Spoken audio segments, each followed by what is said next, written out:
Rita Hardin, Tucker, Georgia. Best interest of the child. This is the standard by which judges determine custody, but what exactly does it mean? As you will see, it means that judges can ignore evidence and do whatever they want, and there are no repercussions. I was divorced in 2001. The judge ruled that I was the primary custodian of our 2 children. Whenever, however, I would drop off or pick up our children, my ex would call the police and say that I was stalking him in order to create a record. These false allegations eventually led to several arrests, whereby I spent a total of 23 days in jail. My ex had even planned one arrest, so I was incarcerated over Mother's Day and could not enjoy the day with my children. The state eventually dropped the charges. However, I had found lots of evidence on the web showing that the arrests had been pre-planned with my ex's attorney's advice. He told them to call 911 as soon as they saw me, regardless of the reason why I was there, in order to create a record. I also had written proof showing that my ex's wife wanted to kill me. She had actually stated that she was hoping the gun was still in the glove compartment and was going to show my children that funerals were fun events by wearing red to my funeral and dancing on my grave. She had blogged about me and wanted to take me out and was hoping the gun was still in the glove compartment. After a 5-day trial, totally ignoring all of this evidence, the judge switched custody permanently to my ex. The judge sealed the order in order to protect himself. He was fearful that I would go to the media with my case because I already had a bunch of people calling the DA. I'm now relegated to the secondary custodian. My ex since then has continued to take me to court several times, still trying to put me in jail forever. Even though, per the custody order, I am entitled to attend my children's events, I dare not, knowing that the system will not protect me. And what are the remedies for a judge that ignores evidence? There are none. My case went to appeal, and the appellate court ruled that the trial judge is closer to the issues. Therefore, they essentially washed their hands of the family court system. Is this the best interest of the child?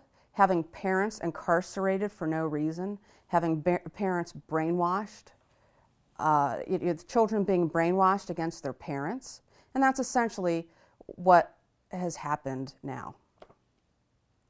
But my case is nowhere near the worst. At least I used to see my children on a routine basis. What about the case of Michelle in Augusta, Georgia, who had custody stripped because she fed her children balanced meals? She's a dietitian, and they made a huge case of this in the court, making her out to look odd because she wanted balanced meals for her children. Or the case of Jennifer, who complied with the judge's ruling and had to send her daughter to a military brainwashing camp. She had not had any communication with her daughter in over a year. Or the case of Wendy, a disabled vet who did not have any access to her daughter in 5 years. I ask this committee, is this what best interest of the child really means? There are only 3 things that will solve the problem at hand.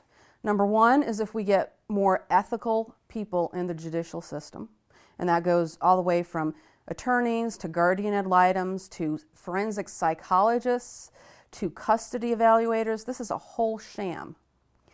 And we need ethical people in it. That's one thing that needs to happen.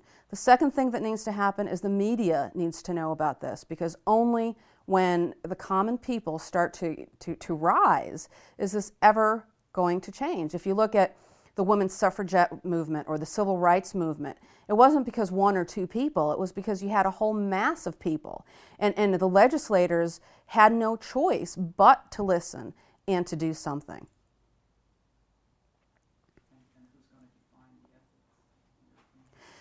There needs to be some kind of of system whereby the judges are kept to a high standard, to an ethical standard. As it stands now in family court, it's best interest of the child. Well, what is best interest of the child?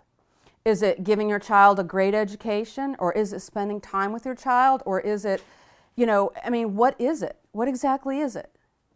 Well, they don't care. And they don't care. And the judges get away with it, and there's nothing we could do. Actually, in Georgia also, my case went to appeal, and I was one of the lucky ones, because they end up only taking about 17% of all cases, of all family court cases. They actually, all 9 appellate judges actually choose which family court cases they're even going to listen to. So what ends up happening is that you end up, outlaying, tons of money without even knowing if this is even going to be heard. The appeal alone cost me about $25,000. So the ethics have to start within the family. And the family court system, what they're doing is they're actually usurping any kind of parental rights. There needs to be some kind of review board where there are cases that perhaps go up for review, or maybe a group of people that actually randomly take cases, randomly listen to transcripts, because in reality it's not even in the court document, it's really in the transcript. And also, the fact that a judge could seal any record. Where exactly is transparency? That essentially means they could do whatever they want. And there's no standard for the guardian ad litems. There's no standard for the forensic psychologist. It is a whole industry where they know they've got it. If a court orders that there's going to be a guardian ad litem or a forensic psychologist or any kind of expert, regardless of whether or not the people have the money, they have to pay. And this ended up over my lifetime. I cannot tell you how much money I've filed bankruptcy because of it, because of all the legal proceedings. I've well spent over $200,000 in between attorneys, guardian ad litems, forensic psychologists, and the entire industry. There's nobody watching this industry.